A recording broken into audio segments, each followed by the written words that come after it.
Ladies and gentlemen, welcome back. Old Heads Podcast. Old Heads Podcast, where we cover all topics of business, personal development, and just overall health and well-being as a person. If this is your first time catching up with us, we hope you like it. I promise you will leave full of information. And if you're a returning listener, we appreciate the loyalty for listening and staying with us. Farouk, man, how you feel? It's been a minute, dog. Man, I feel good. I feel good, Jay. It's been a minute, but I think the minute was needed, right? Of course. MLK I think said it best. You don't gotta run all the time. Even if you're walking, that's fine. And if you can't walk at the moment, you can crawl, right? As long as you don't give up and you moving forward. So I think that's what we've been doing. I know life's been going on for me. God has been good. Life's been going on for you. Yes, sir. God has been good. So but today, we have Mike here. Talking about real estate, which has been a hot topic. A lot of our listeners have, dialed in and had questions about. So, that's what we're going to talk about today. I'm excited about it, brother. Yes, sir. Mike, how you doing, man? What's up? Man, what's going on, y'all, man? Where you from? Good, Talk to him. Tell him who you is. So I'm born and raised here in Jacksonville. IGA is Mike J. the Realtor. I'm doing good, man. I'm doing good. I'm happy to be here, man. I've been watching y'all's podcast here and there for the most part when y'all were more active with it, but definitely I was tuned into it. Tapped in with Farouk, and I was like, dog, we got to do something. Let me know we can make something shake about it. For sure. So we glad to have you, man. And there's a reason why I asked the where you from, what you do, because I think within the realm of real estate, people see a lot of data, and they see the word expert, and they see all these different gigantic words or dialogue, and I just like for it to come to the people from somebody they could possibly relate to a little bit. Yeah. So I'm gonna let Farouk got a couple of opening questions for us, so I'm gonna let him dive in. Sure. So we're not gonna waste no time, but we're gonna jump right into it. And so one of the burning questions right now in the economy is real estate, right? And real estate, that's pretty broad, but real estate in the aspect of A, owning a home, and 2, renting a home, right? Yeah. So with COVID happening, and I can't believe it's crazy to even say it's been 4 years, bro. Yeah. COVID popped up in March 2020. Yeah, it's been 4 years. With COVID happening, it kind of exacerbated this problem of inflation in the housing market. So some people got great deals. They were able to lock in low rates in 2020, 2021, 2022. Yeah. The last couple of years, not so much. Rates are much higher right now. Home prices are also much higher right now. So you have people, and most of those people are early careers, right? People that just graduated college, or people in their early 30s who want to buy a home but can't afford to buy a home. Right. So just kind of give us a synopsis of what's going on and all that mess. I know it's a lot, but basically housing is a mess right now, and help us make sense of that mess. Yeah. So I don't think everybody has the factual points behind real estate. Anybody that has a real estate license, anyone that is deep into real estate and deep into just anything monetarily, they would know the Federal Reserve controls anything monetarily. Mm-hmm. So back when COVID came out, it went down.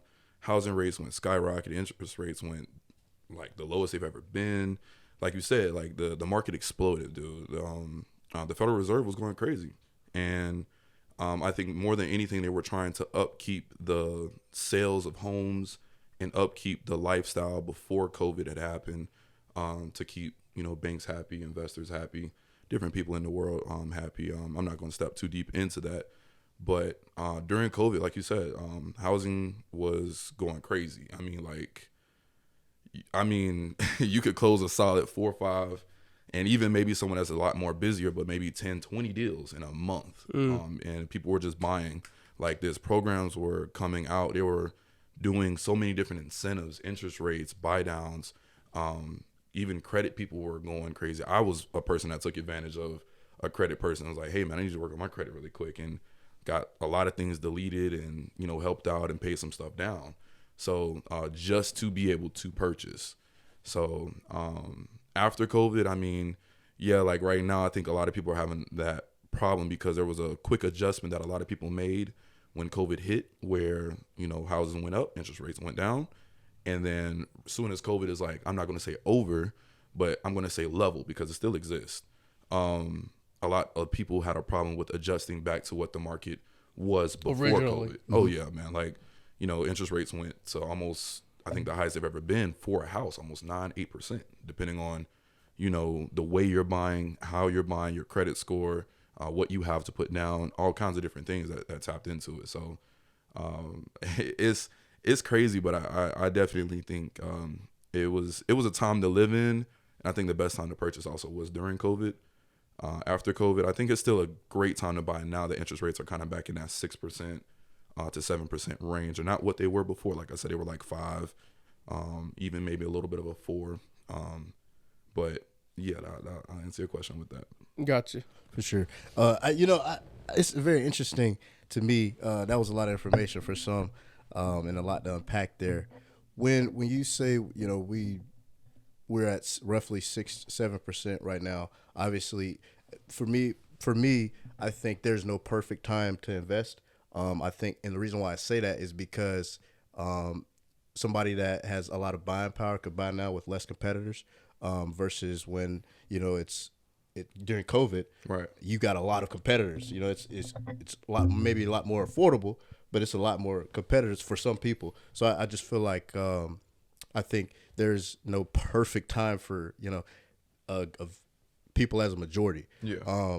But where I'm headed at with this statement, leading to my question: how did we get to what happened in the market for it to go from 9 to 6, 7? What happened? What happened? Basically, like I said, during COVID, housing sales went up. Mm-hmm. When those interest rates came out, housing sales went down.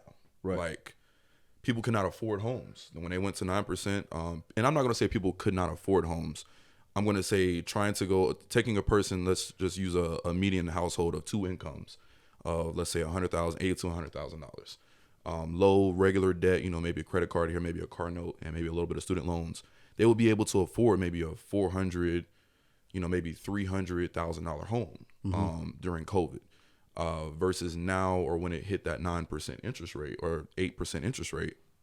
No. They could barely afford a 200. And then keep in mind the housing prices still stayed very level from COVID, of like, hey, like something that was once $80,000 is still probably like 210. So, and that's, trying to buy in the low income areas, if I could say. Mm-hmm. So with those coming down, with the housing sales going down, I think they had to make an adjustment with the interest rates to bring it to at least a tolerable level. Mm-hmm. Like, you'll be able to afford maybe a 250 or 275, maybe even a 325,000 with that same regular $80,000 to $100,000 income. But now, in that first question that Farouk even asked about, about inflation, the other problem is outside of housing, a lot of other things have gone up as well. Mm-hmm. So a lot more people are trying to buy lower than what they're pre-approved for, right, to be able to even afford living in a home. Mm-hmm. So there's a lot that goes into it. That's a loaded question. I love it, man. For sure. I know before we hopped online, we're talking about just different regions and different markets. Yeah, I guess for the better word to use would be different markets. I think don't mark my words exactly, but I know like Austin, Texas led at one point for inventory. Oh, yeah. And then like now it's kind of balancing, but then you see the Gulf regions like Tampa, yeah, Fort Lauderdale, Fort Myers, inventory is shooting. Yeah. So speak to that. Like what can buyers expect with that? So you speak of areas like Texas. You speak of areas, and that's more of like central, but even areas of like New York. Something that happened during COVID was a lot of people were selling and moving from up north and coming down south. So areas like Alabama, Georgia, Florida. I think they had over 1.5 million people move into Florida within a year. Mm-hmm. And having to adjust to that, there was not enough housing, I think, to be able to allow people to have roofs. Mm-hmm. And you talk about buying power, people that were selling their homes up north, coming down south, going to the central areas, and just all over, all over the country. They were taking that money to be able to outbid someone else during COVID, or they were taking that money to be able to, I guess, afford being able to live down south, because a home down south is way less. Mm-hmm. I'm going to reference a parent of mine. I'm not going to say which one, but my parent one of my parents lives in Philadelphia. Shawfront is a very suburban area, really nice home, really nice land, very, nice pool and everything.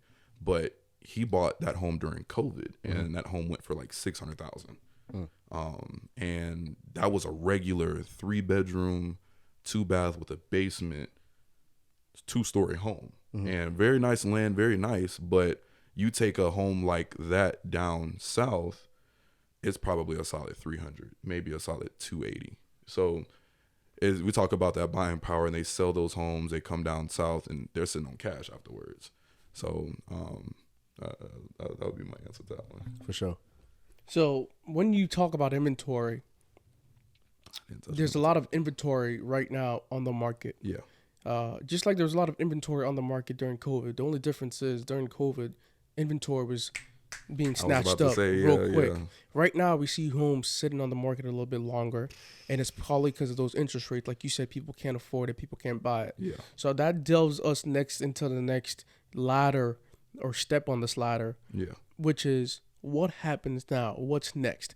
People are speculating: is this another cycle of 08, 09 when the housing market crashed? Yeah. Is this another cycle of 08, 09 in the broader sense of the economy crashing? Jobs are also coming down. People are losing their careers or jobs, being layoffs, especially in the tech space. For sure. So that's the question. What's next? Every realtor is going to give you a different perspective. Yeah. That's I'm going to just put that out there. Every realtor is going to give you a different perspective on that. As far as inventory, I feel like I kind of missed out a little bit on Jarvis's last question. Inventory, like you said, it's sitting on the market. Your house is bound to sit maybe at least minimum 60 days. And if not that, depending on the interest, not like an interest rate, but how curb appealing your home is. A lot of people are choosing to go the inventory route of pre-existing homes that are planned with new development homes or new construction. You also, it's kind of a 3-part answer, honestly, to answer that question. And this, like I said, is just my personal opinion.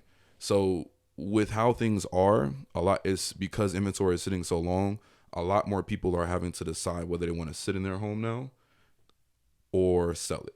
And depending on when they purchase that home. So someone that bought before COVID, like well before, like you said, the 08, 09, right after the market crash and everything. And I wasn't in real estate at that time, so I don't have too much knowledge on that one. But I will say, after just doing studies, doing research, obviously being trained in the licensure for it, they train us on that. I'd have to say, man, like, you're now kind of forced to sit in your home a little bit. Mm-hmm. You're now forced to, during COVID, you didn't have to really fix anything. You could sell your home. And like you said, during COVID, inventory was like, the reason why inventory was so much during COVID was because it was going so fast. Mm-hmm. Like, before COVID, I think you see at least a solid maybe 6,000 homes listed. And that's pre-existing. Mm-hmm. That's not even new construction. But it wasn't as many. It wasn't as many new build communities coming up like that. They existed. Don't get me wrong. But like a company like Lennar, they probably have like almost 10 of them upcoming right now at the same time. Versus back then, it might have been like 4. And that's to be able to supply the demand of the amount of people that were moving down south. I want to touch back on people having to sit in their homes. The reason why a lot of people are having to sit in their homes is, yeah, they can't afford it, but they also have better interest rates. My parents down here, actually, I sold their first property that they ever bought. That was back in 2001. They bought that home for like it was like almost $80,000. Turned around and I sold it for a magnificent profit of almost $110,000 for them. I sold that property for $182,000 and some change. And from the amount that they had left on it, no second liens, no anything, they were willing to put in the work during COVID. And we were able to sell their home for so much more. But that was also because people were just buying them. Investors were buying them, whatever. I'm using this as an example because now that home went under contract as soon as I listed it. I mean, like, I'm going to be honest. I had several people interested in the property before I even listed it. And I'm talking about it was in the coming soon on MLS. And people were like, hey, I see you have a coming soon. I'm interested in that. When it touches the market, we want to be one of the first ones to book a showing. Now, that house will probably it might see a few showings within the first 30 days. But because there's so much inventory now, it gives people the opportunity to actually select, do you want a new build? Do you want a pre-existing? And in a pre-existing, because things are so expensive, one of the most expensive things that was going on during COVID was wood. And that's still kind of expensive now. But, you know, do you want to sell your home now and decide to let it sit for maybe up to 6 months? Listing agreements used to be there. Most people would do it for a solid 6 months to a year. My most recent listing agreement, I had to do it for a year and a half because literally that home down south sat for almost, I'd have to say 9 months before it sold. And we went under contract maybe 3 times before actually getting someone to purchase it. And it took a lot of negotiating for the homeowner to be like, listen, I'm just going to have to fix stuff now. So inventory is a packed question because a lot of people can now select when it comes to inventory now. If I was to select now in today's market where the interest rates are at, I would actually recommend probably a new build. For sure. So with I go back to your rates and mortgage prices a little bit. So we're in the coming months, last 18 months, experts have a lot of experts have been predicting some of the rates to come down. But you also have other people saying up. Again, it's a mixed situation. Everybody got mixed opinions on it. But with the election, what would you say? What you specifically? What's your stance on interest rates and mortgage prices with the election approaching? Election time, things always change during election time. This will be my second go around with an election while having a real estate license.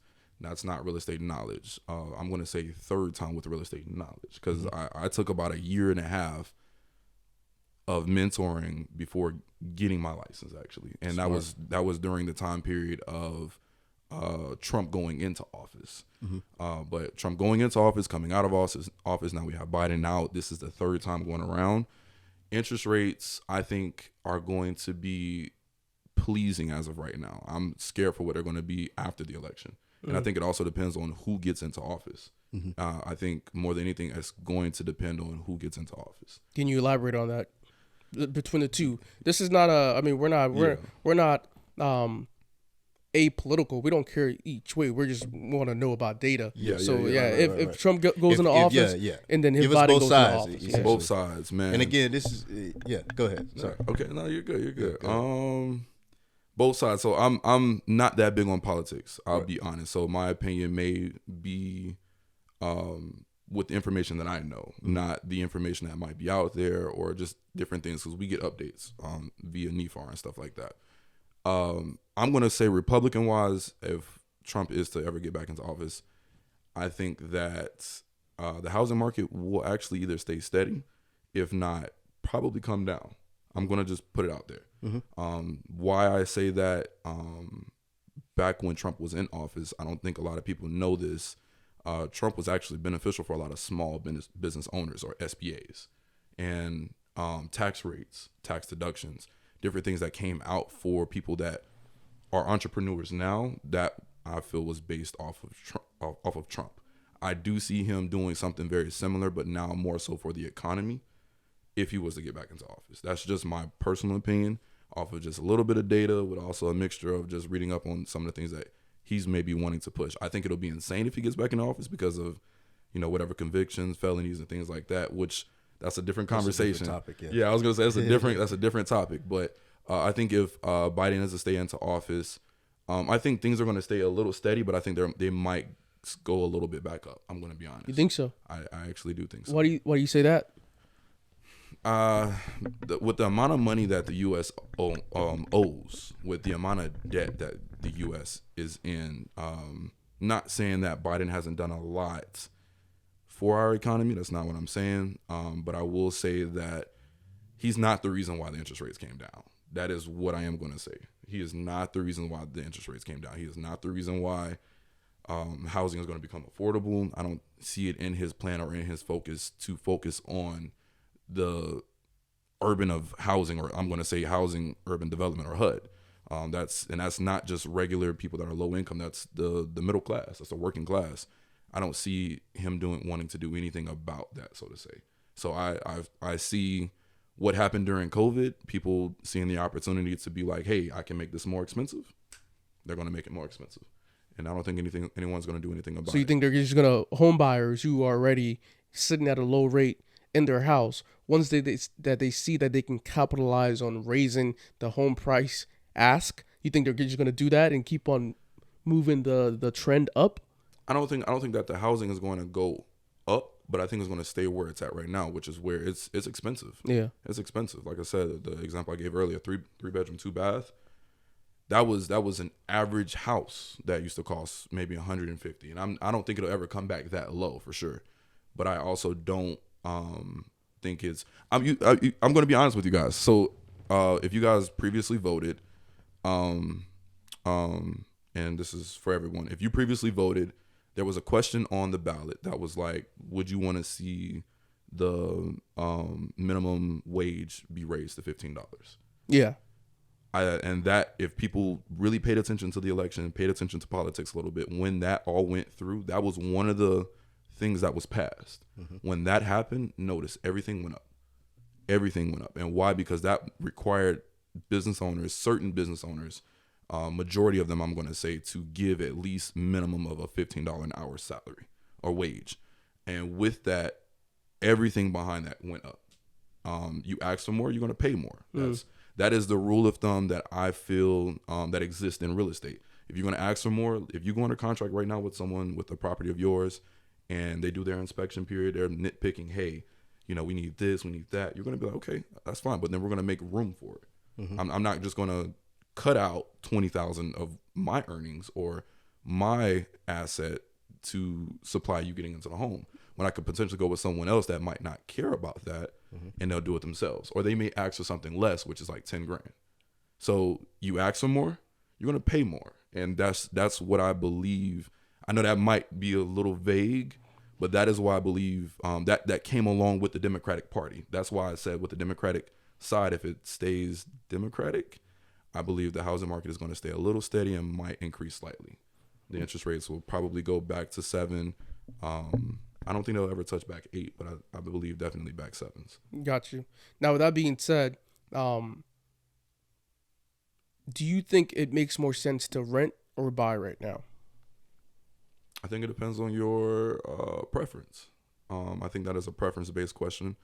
From the people that I work with, the majority of my clientele is actually the working class. I would say low to middle class. I've worked maybe with 2 or 3, top class people, and really that was mostly through the investor and one in Ponte Vedra, and that was a blessing. Majority of my deals and clientele that I work with are the working class and low class. Just put some numbers on that for some listeners as far as income. So low class, I'm gonna say, and once again, my personal preference, my opinion. I've ran a lot of numbers for a lot of people. Low class to me is one set of income, and it's probably also below 50,000 or 45,000. With today's market interest rate, you are a low income buyer. Why? Because it doesn't make a lot of room for you to, 1, maintain bills. 2, doesn't make a lot of room for you to be able to save, to be able to purchase. And 3, that also puts you more likely in a class to have to take on a DPA or a down payment assistance program. That's just my personal opinion. Mm-hmm. Anything above 50, I'll say anything between 50 to about maybe 200, that's probably your working class to me. Mm-hmm. I've only worked with maybe one person that made about 187,000, and even they bought something 375. Mm-hmm. Make the money, obviously student debt, things like that, but 375, they bought 374 some change, and that's going back to, that's the economy. And I think anything above 200, and you're pulling 200 a year, and that's not on paper that you're making over 200. That's your income of what you kept, your net. That is not your gross. That is net. Like, you seen over 200,000, to me, that is going to be your upper class, in my personal opinion. Mm-hmm. And anyone in that range, they still get the finer things, but they care more about, from the experience that I had with the Ponte Vedra buyer, he cared more about being able to upgrade and renovate his home. He cared more about, he's a car guy. He had a car collection, maybe 4 or 5 cars. And he cared also more about being able to set different assets up for his kids as well, stock portfolios, Roth IRAs, CD accounts for his kids. I can go on and on, but he cared more about that than trying to go and be like, oh, I'm gonna get a $1.5 million house when he could afford almost a 2-point-something million dollar house. So it just depends on where you're at with certain things. But yeah, for sure. So a lot of people are saying, hey, I'm gonna keep on waiting on the sideline. I'm gonna keep on renting until rates come down. Not coming down. Now, for me personally, as a somewhat of an investor, I heard the same stuff being said in 2020. Yeah. And I'm so glad I didn't listen to that. Yeah. Because one of my professors in my MBA course literally told me, yeah, you should sit on that sideline and wait. And if I wasn't stubborn, I'm naturally a stubborn person. I'm going to do what I want to do. Yeah. Not off of hubris or pride, but if I inherently think something makes sense, that's what I'm going to do. Yeah. So I'm so glad looking back that I didn't listen. But people are saying the same things and repeating the same sentiments in this age. Would you agree with that? Like, oh, I'm just going to sit on the sideline until rates come down. Personally, no. I'm going to be honest. If you have one of the biggest, my quote is literally trying to create opportunity for people to be able to buy. If you have the opportunity to buy, and I'm going to look into the camera, if you have the opportunity to buy, the sooner the better. Get into it, do it, knock it out, complete it, go through it, get your first property. Go ahead and get that first one. The first one's going to be the hardest one. That first one, though, is going to create equity, revenue, assets, so much more. It is an expensive thing. Buying a house could be absolutely an expensive thing, but it's also naturally the most beautiful thing as well. I think it changes you as a person. And this is speaking to responsible people, but, I think it changes you as a person. I think it changes your perspective on life. I think it changes your perspective on finances. If you have the ability to just answer your question, buy. Renting it's a tough one. That's why I said it's all preference, because if you wait on the sidelines and you're just trying to wait for that perfect time, maybe they're waiting for more money, or like right now, a lot of DPA programs, I keep saying DPA, I'm sorry, a lot of down payment assistance programs they'll come out and then they run out of money because so many people are using them, right? And that's sometimes what I hear a lot of those people that are renting, that are sidelining, waiting for that perfect time. Oh, well, let me know when the Hometown Heroes program comes back, or let me know when H2H has more cash, or let me know when there's another Florida bond that will maybe give me more, At the end of the day, I think a lot of people, it's based upon your realtor as well, because a lot of my deals I've been able to get buyers credit towards being able to purchase. That comes with negotiation. That comes with maybe asking for less to be fixed. That comes with, hey, our homeowner's insurance is higher. It's so many, everything is tangible along the contract and the deal. I'm just going to end it with it. If you have the ability to buy, you buy. That's what I would recommend hands down. Gotcha. We've been covering a lot of, I would say, medium level information for some of the listeners that, they're not even at that point yet in real estate. What would you suggest for them as far as how much cash should they be coming in trying to put down on a home in relation to how much the price the home is? How much cash should they have as a safety net in case something goes left? Yeah. When they buy a home, kind of speak to a first time home buyer, some of the things they should be mindful of when they're going into that process. The biggest thing, so I'll even just kind of walk someone through it. When I have something that's called a buyer's consultation before I start with anybody. When I do a buyer's consultation, I review all the assets. I review your credit.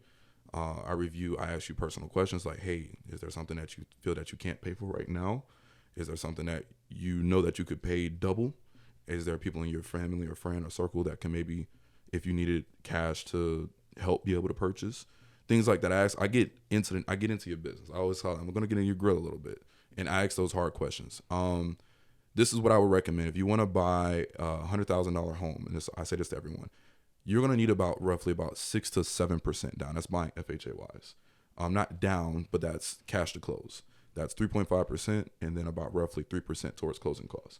Now, what's tangible is when you're buying FHA, you can get up to 6% from your your seller in order to be able to buy. So let me just give some rough numbers. Starting very easy. $100,000 home. You're looking at $100,000 home. 7% of that. That's $7,000. You need $7,000. 3.5 of that is going to be your down payment. The rest of it is going to be your cash to close. 214,000. 300,000. If you're still looking at that 7% number, you're looking at about $21,000. That is what you would want to bring to the table, or what you ultimately are going to need to be able to bring to the table.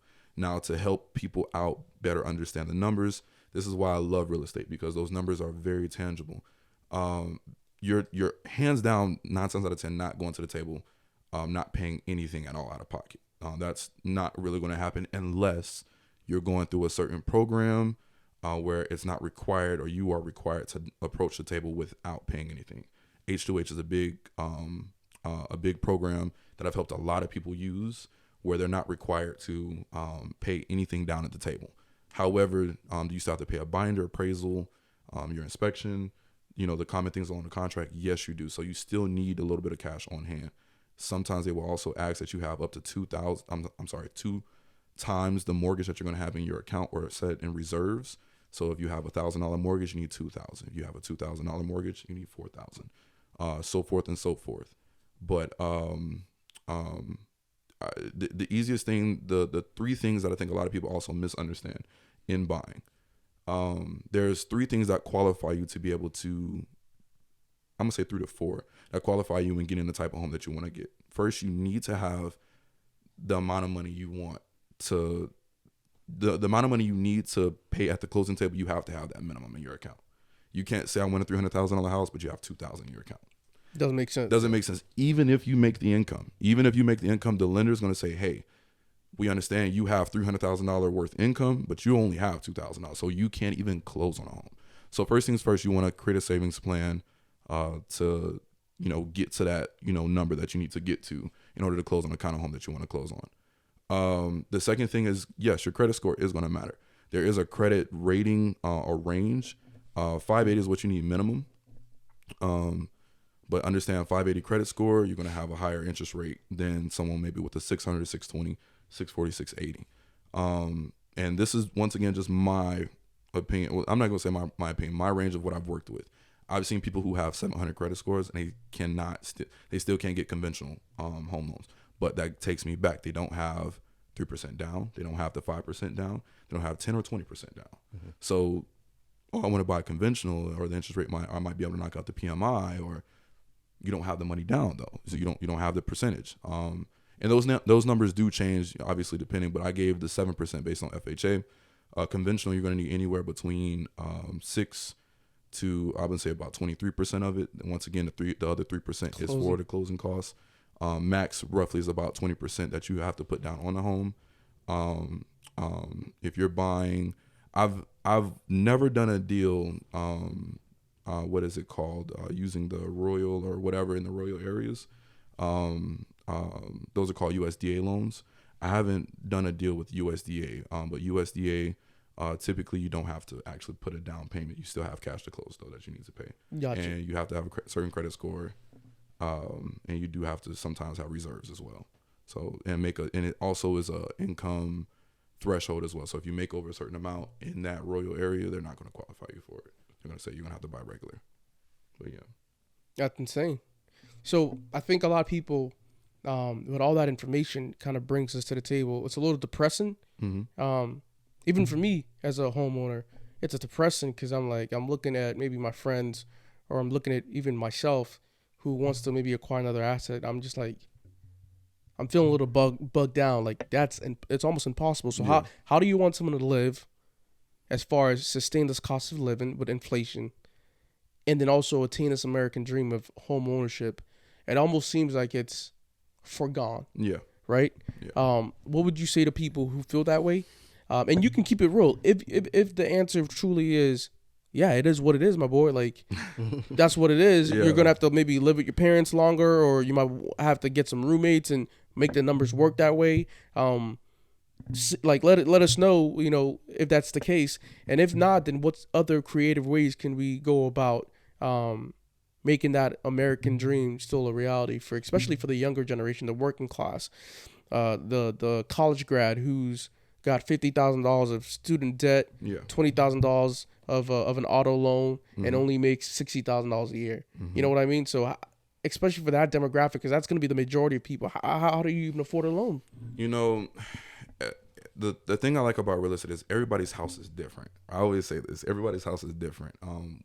The way you buy is not going to be the way someone else buys. I can give you all the advice in the world to buy, but your house may be different from the amount of clients that I've worked with. And I love it because every client is always something that's different by the next client. So what I would say is, one, stay encouraged. Pray. Keep God first. That's more than anything. I haven't accomplished anything that I have not, anything that I have accomplished, I have not accomplished it without God. You got to keep God first. I always say this, and I say this just to humble myself, whether I'm in the gym, when I've lost a contract, I'm nothing without him. You're not going to achieve this American dream or this lifestyle that you want without keeping God first. Second thing I'm going to say is, honestly, change your circle. I'm going to be real. If you're not achieving things, or you don't feel the ability to be able to achieve purchasing a home, change your circle. You're going to come across a circle where people are going to be able to purchase homes, and they'll be able to walk you through it, advise you through it, even maybe help you with it as well. Hey, I have a realtor. Hey, I have this lender. I have a loan officer license as well. I don't use it that much, but you're going to come across people that have so much information they can dump into you, and people that can take your hand and hold it and guide you through it that you'll never know. So change your circle. If you're not able to purchase a home, even with max debt making 60 grand, change your circle. If none of you guys in that circle have bought a home, change it. Simple as that. Even if I'm going to keep going lower, you want me to be real here. If that's still not a possibility for you to be able to purchase a home at that price or with that kind of income, something about you needs to change. That $20,000 car, maybe you need to go to a $10,000. Maybe you need to get a cash car for a little bit. The place that you're living in, maybe rental wise. You keeping it real, boy. I'm keeping it. Sometimes you have to keep things a stack, because a lot of people have this luxury lifestyle that they want to live, but they don't make the money. They don't make the money, or have the discipline. And you just said the key thing. You don't have the discipline. And understanding that my rent is $2,000 or my mortgage is $2,500, and they don't have the discipline to be like, man, this paycheck, I need to put half of that up, so that way when I get the next one, I have my next month's rent and mortgage. A lot of people will not do that. A lot of people will. My friends are going to Las Vegas, and the Airbnb is going to be this. Let me go ahead and pay my $400 fee. You just ate out of your own pocket, though. And guess what? Now you have late fees next month, or now you have an eviction notice on your door, or now, whoever you're renting your furniture from is coming knocking at your door saying, hey, we need that couch back. Right. So changing your circle, I think, is the key thing to being able to get to that lifestyle of being able to purchase. You know what? And I want to interject a little bit, and I didn't plan on it, but I felt like it's only right to keep it a stack. As someone who's been in the real estate game, and just knowing what I know, you just hit on something that most people don't think about, right? When you say, I asked you the question, how do you work yourself up to be able to afford a home? People usually give you the black and white, you got to save more, you got to invest more. You just hit on a topic no one talks about. Change your circle. Yeah. For me, there's been times where, okay, shoot, I've been in different predicaments for all the properties that I brought. Okay, cool. My credit score might have been high this one time, but my cash was low. Yeah. Or my cash might have been high this one time, but damn, my credit was not where it needed to be. Yeah. Do you know I was able to pull through my circle? Hey, bro, go ahead and wire me this $20,000 real quick. Yeah. I'm gonna give you 5% on top of that. Wow. If you don't have a circle to do that, you're screwed. Yeah. And vice versa. Yeah. There's been times I'd have put my business out there, but I'm only saying this not out of hubris, but because if you never hit on the point, I wouldn't have brought it up. But it's so true. There's been other times as well where my homeboys have, been in the process of buying a home, but everyone's life situation is different. Yeah. And at different times, he had an 820 credit score, but for some odd reason, coming through a divorce, didn't have the cash. He needed $25,000 to close. I'm surprised that divorce didn't bring that credit score down. You feel me? Yeah. Who did he call? Yeah. Hey, don't worry about it, Jay. You've been there for me. I got you. Yeah. Years of 25, just give it back to me, in 6 months. Type stuff. Yeah. So I'm saying that to say, especially right now in the situation the economy's in, no one person can do it by yourself. Yeah. If you think you're gonna do it by yourself, you're screwed. Not gonna. You're done. So that's why that circle even matters more. Yeah. Because some places where you might lack, maybe someone in your circle might be able to come, lift you up. And that doesn't always necessarily mean financially. That might also just mean giving you game. Yeah. Hey, bro, I did this dumb, stuff. Like I put 3.5% down when I knew I could have put 20% down to save me on PMI. Don't make the same mistake I made. You know what I mean? So just to touch on that's a crazy, powerful statement that I really want the listeners to harp on and think about. Yeah. And that really just goes back to accountability too. So, I'm gonna speak to both of y'all's stance.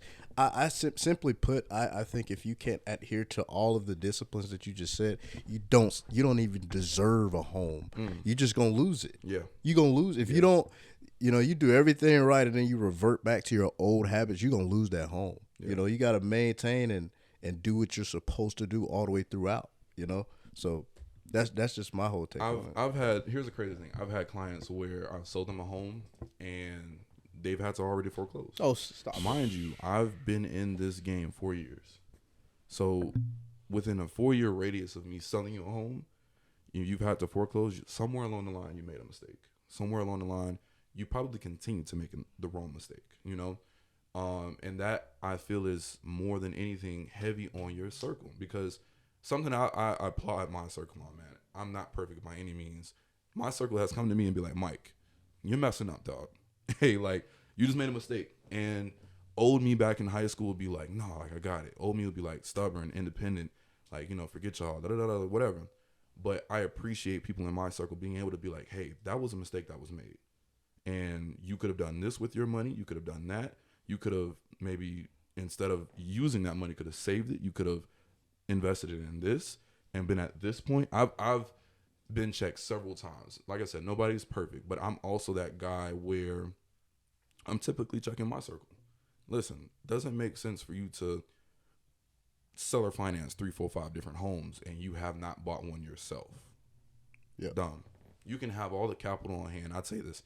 The richest man on the world, if he doesn't have a good credit score, he's not rich. Yep. He's not rich. All debt is not other people's bad money. Debt. Exactly. All debt is not bad debt. But at the end of the day, it's how you use that debt. And a lot of people don't understand it that, I just want to pay the debt off. No, manipulate it. That's what it's there for. Mm-hmm. That's what it's there for. We're 3 black people. I don't know if I'm allowed to say this on the show. Man, you do your thing, man. So this old head we're 3 podcast, black man. people here, but a lot of things that I've been in a lot of rooms with a lot of, white people, man. And the biggest thing, you don't hear them talking about sports. You don't hear them really talk too much about like shoes, cars, even though they have car collections. But dog, they're putting each other onto the car collections. Hey, dude, I got this dude that builds these cars here and there. And he's willing to give it to you for less than what the value is. They have so many conversations of manipulating. Bro, I went to a gala, right? I will sit here and admit I probably was the lowest income guy in that gala. I make money, but I was probably I'm gonna applaud you on that. I'm sitting in this room and these dudes are making at least well over 150K, 100. I've only touched 100K 1 year in real estate. It's guys in there having conversations about, listen, I have this lender that will help you get a credit card that'll allow you to take out a cash advance of up to 40, 50 grand. And for like 18 months, 0%. No interest. I mean, no, bro. And I'm like, and that was something I didn't even know. This was like 3 years ago. I never knew that. Never knew that. I was like, and bro, I nipped into the conversation. Like, listen, I only have a low secure card. Yeah. What are you talking about? And asking, like, having the right people, man. Just having the right people in your circle. And that guy is not a best friend of mine, but that is a guy that I can call when I know that I have a question.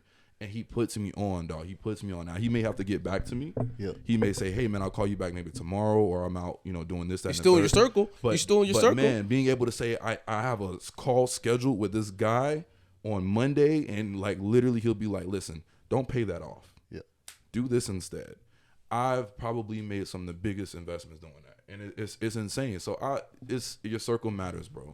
Your circle matters. I think, to kind of bring this to the home stretch here too, I think people need to just also educate themselves on financial literacy. Come on. Now, when we promulgate that word, that's been a buzzword the last 4 years. Hot. Yeah. It's Yeah, hot. I love it. You know what I mean? Love that word. Especially since COVID, when PPP loans were scamming. Let me stop.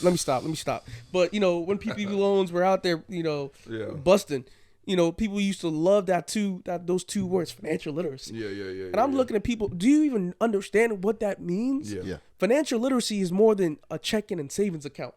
Financial literacy is more than a checking, savings, and a brokerage account. Yeah. Financial literacy is knowing, and it took me 22 years, but I'm still happy because I learned it in 22 years, what some may have learned in 40 years, that all debt isn't bad debt. Yeah. It took me 22 years by being in the right rooms, in the right circles, and talking to the multimillionaire and talking to the guy who brings in $500,000 a year.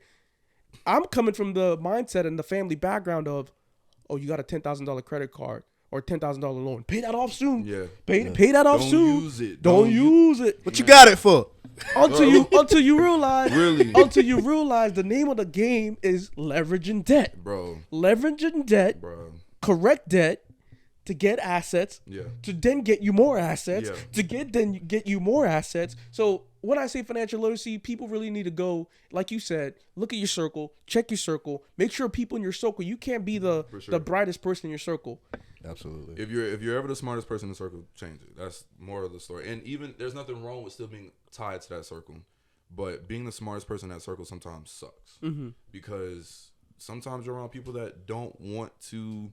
I'm not gonna say compete, but don't want to learn, don't want to take advantage. They want to sit stagnant. They want to sit level. So I'm big on what you just said, bro. If you don't know how to leverage that, I'm a person that is. I even say that I'm a novice. What's crazy is I met you.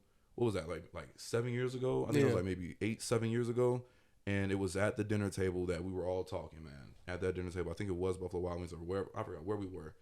I might be wrong. We were at a table, and this guy sitting here talking about like how like credit cards and what he's done with it. I'm like. Who is this guy? Who is this guy? And I'm only 26 now, so I'm 19. Yeah, and I just moved out of my parents' home. I had I think I still had that same unsecured card or whatever, and I had a minimum. I had just got into the game and I worked in a bank for 3 years, learned a lot of things, but man, off of that average family mentality, my parents was like, "You have this credit card, what you gonna do with it?" And it was only a $375 credit card. I was like, "I'm not gonna use it." right. Had a gym membership on it, and I used gas for it. And then here and there I would max it out, but I would go and I just pay it off. Yeah, Hearing some of the stuff he was talking about, I went back to my bank. I was like, "What can I really do with this?" yeah, Dog, got it like increased like $4,000. yeah. And I mean, don't get me wrong, I was 20 with a $4,000 credit card. I maxed that thing out several times. Yeah. But then when you stop using it for regular purchases and you start to manipulate it, It's over with. Man, Make sure you get the ones that reward you too. man, It's over Pay with. those points back. Man, I have a friend, a guy that just went on a trip to Miami. Actually, him and his wife celebrated their anniversary. They just got married last year. Dog, they have a flight credit card. I didn't even know these credit cards exist. I'm still a learning person. I did not know airplanes had flight credit cards. Oh yeah. These dudes this couple took a trip. Guess how much they paid for their flights? Using points. That's the hint I'm going to give you. $100. Probably zero. They paid $2 round trip to go to Miami and back. Now that's not that far. Guess what? They haven't celebrated their honeymoon, right? Guess where they're going for their honeymoon? Turks and Caicos. No. Bali. Germany. Okay. How much they paying for that flight? Guess again. $2. Probably No. 10, A little bit more. 100. 20. $17 and some change. $17 and some change. Now, don't get me wrong. This couple, they have no kids. They make really good money. They fly a lot of time. First of all, they both work from home. So when they fly out, most time they're still going to go work from wherever they're at. But when I tell you they've taken so many trips, they take at least maybe, I say 12 to 15 trips a year. And they just use their credit card. And obviously not points on all of them. But they were like for their honeymoon, they're going to Germany. Dog, they're only paying 17, and they're not staying in first class. They're not doing any of that long flight, all of that. They're sitting regular. You know, they're gonna suffer through it, whatever. But $17 to go there, that's $34. Correct me if I'm wrong. $34 round trip there and back. Off of financial literacy, just All knowing. off of financial literacy. And here I am. I'm using a debit card at times to pay to go to Philly. And you're not rewarded for using it. No. They rewarded for no using insurance for it. I don't get anything. I've had my flights delayed and kicked off. No, man. I'm being honest. I just got this credit card. I have points. It's not a lot, but like even just being able to compare my flights now, It's better. Night and day. You on your way, man. You on your Night way. and day. So it's and guess how that happened? I changed my circle, bro. Yes, sir. When I changed my circle, bro, I had guys that we were going to the landing when the landing was up.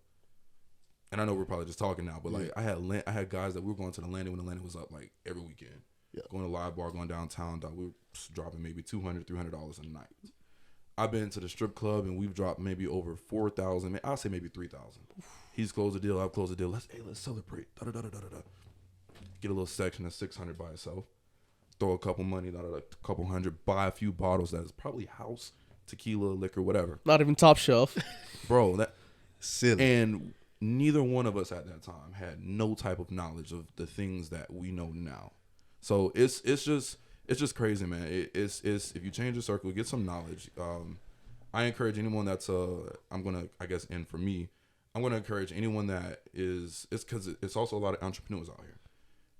I'm gonna encourage anyone that's an entrepreneur, get some type of business advisor that has maybe a degree that can tell you how you can leverage things, talk about margin, profits, different percentages, different accounts that you can have. Like you mentioned a broker account. I wasn't even gonna get into all of that. You mentioned a brokerage account. A lot of people don't know about those things. I'm still learning about it, and that's not for anything. It's just I'm still learning about stock portfolios, digital assets, so many different ways to invest money. Mm-hmm. Get with someone that is way smarter than you, that doesn't look down on you, but it's like, listen, I'm going to put you on my team, and we're going to help you stack some cash. For sure. So before we go too far left, if you could give, you talked about a lot of information there. We appreciate you. Thank you. For sure. If you leave everybody with, three points to kind of wrap up what we talked about today, what would you say? For real estate, for sure. I mean, everything we talked about in three points, because some people fast forward to the end. Yeah. So especially that last time we hitting people in the chest. They skipping past that. Sharpshooter, man. Yeah. For 3 points for today, I'm gonna say, wanting to purchase a home, wanting to buy a home, if you have the opportunity to do it, do it. Don't wait. Don't sideline. There's never a perfect moment to do it. There's never going to be the lowest interest rate. There's never going to be the biggest DPA out there. There's never going to be someone's going to pay all your closing costs. You have the ability. You have a little bit of money on hand. You're tired of renting. You're tired of listening to your neighbors' speaker sound system, whatever. Buy a house. That's the first one. The second one I would mention, don't be scared to ask questions. I know we kind of really didn't mention it, but don't be scared to ask questions. I think that if you feel that you have more than people that are around you, we already mentioned changing circle. That's going to be the second point. And I think the third point is mostly just keeping God in your life. I'm not going to be like Rod Wave and say keep God in your life, but keep God in your life, man. Pray. A lot of people I think are distancing away from religion, and whatever religion is that you are with, that's all respectable, but keep God in your life and keep your higher up in your life to be able to achieve the next levels in life. You're not going to get anywhere without it. That's what I would have to say. Amen. That's dope. I learned a lot, certainly, on the topics of real estate. And the main point that I'm leaving with is that self-accountability, change your circle, I appreciate that. Yeah. I'll definitely learn a lot. I will incorporate a lot moving forward. I'm going to tell people and have conversations about this stuff because, each one teach one. So on behalf of the podcast, thank you for being here. Jarvis, you want to say anything? Absolutely. Biggest thing, I just hope everybody do like they say in the church. Be listeners, be hearers, but ultimately be doers of the word. Of the word. Yeah. Take in what he says. A lot of great information. Pause it, construct it, ask questions. Where can we find you at? I'm very, very vocal about my number. I give it out. It's on almost everything. So my number 904-300-5981. That is my mobile cell. Carry with me all the time. If I'm not able to get back to you, I always send a text. Hey, give me 10 minutes. I'll give you a call or whoever this is. Instagram, Mike J. The Realtor. DM me, send me a request, anything like that. My profile is public. I'm gonna get into the second part. Another way, Facebook. Michael Johnson. I know I have a common first and last name, Michael Johnson. You can't miss me. I have a suit on. There's not a lot of guys that wear suits nowadays. Amen. And tap into these guys, man. Tap into these guys. They're very knowledgeable, man. They're very knowledgeable. Thank you. Well, look, man, we appreciate you again. I can't say that enough. If I could say it a million times, I would. Thank you. That's a lot of great information. And that's it. We appreciate everybody for tuning in. We got to. We hope you guys leave some reviews. Let us know what you think about it, and then also get my boy Mike. He can help you out, provide a lot of clarity for you. That's the Old Heads Podcast. We appreciate you guys for tuning in. Peace.